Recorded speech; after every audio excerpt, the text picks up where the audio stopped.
name's David Raymond Conroy. I'm an artist. I was born in Reading in 1978 and now I live and work in London. I get up really early. My dad grew up on a farm, so I think maybe I'm predisposed to being an early riser. I don't have a studio. At the moment I work at home. Some artists are very precious about their studio and their environment, but that's not really how I work. You know, my work often is in this kind of grey space between artist and curator. I'm like an evil curator. My hand is very strong. I really want it to mean what I want it to mean.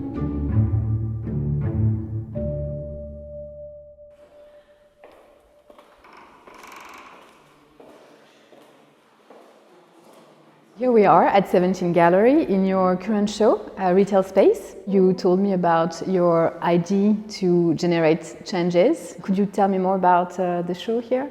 I thought that it'd be interesting to allow other people to sublet the gallery.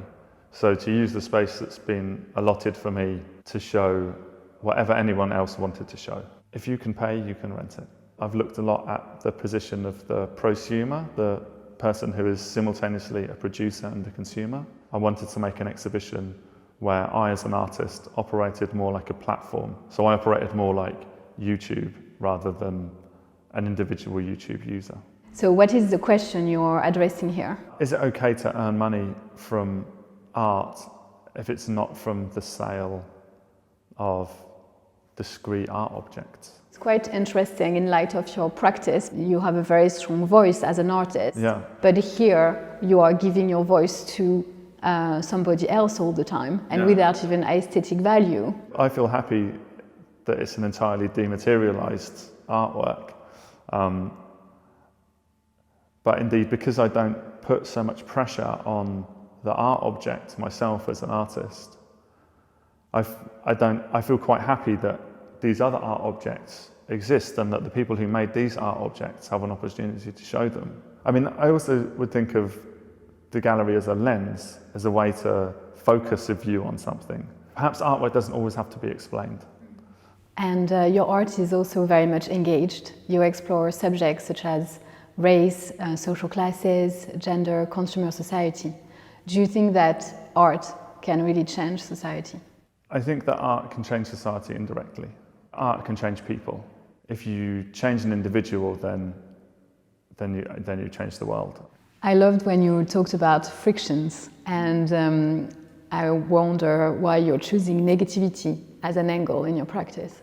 Love is kind of the absence of critique. There's not so much you can say about the things that you love or that you find beautiful, or at least I don't know that if I have so much to say about those things.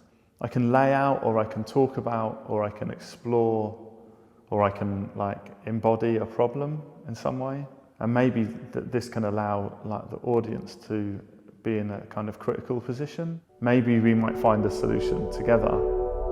So David, how did you make those works? Well, they're part of an ongoing series that's called History and Photography, and they're single book pages, photographic book pages, which are then covered with a multi-aperture mount mat, which is a kind of relic of 1970s home decoration. The idea with the works is that I try to find images where each panel becomes a kind of a satisfactory image in my mind.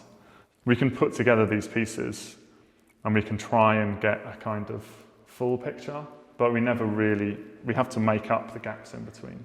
I think that these are more like a kind of guide to the way that I work.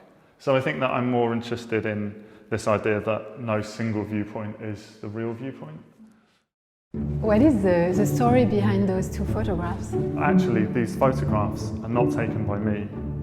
They're taken by a blogger called Carl Smith, whose blog was called Illsnapmatics. He was publishing photographs that he was taking in the game Grand Theft Auto, but the manufacturer of the game, Rockstar Games, exerted copyright over those images. But it seems more like a shared authorship in real. Yes. They both had a role to play. I thought that I could see a legitimate claim on both people's part. So then I thought what I would do is, with Carl's consent, I obtained the high reses of the images, and then they were printed and mounted using this die-sec technique. And then I'm now added as a third author. I felt unclear as to the degree to which I, through my own framing and through my own recontextualizing, could assert some sort of authorship. It's like you don't want to have a signature style. Yes. You're escaping it all the time. I think that I have a signature way of thinking, if anything, and this means that I don't have a signature style.